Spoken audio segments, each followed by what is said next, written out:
cái này là biết nghiêm chỉnh rồi.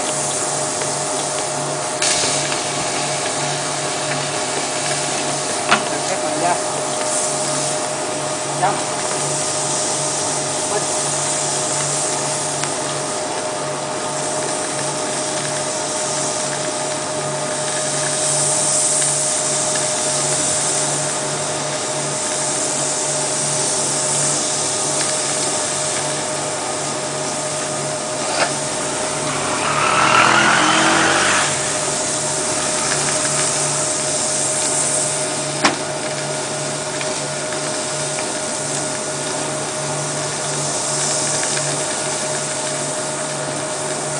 Nhanh hơn là cái củi trấu luôn á.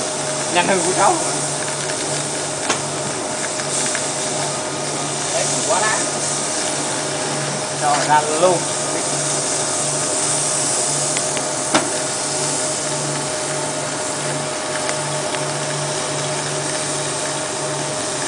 Thằng trấu là Quang Hải này.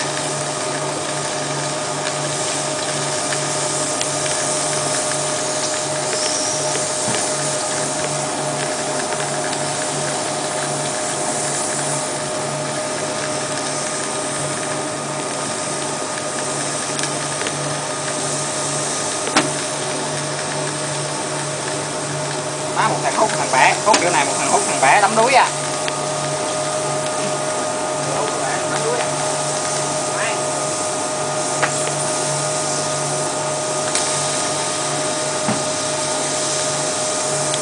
Làm bộ đài xong làm sao làm luôn để gì nổi.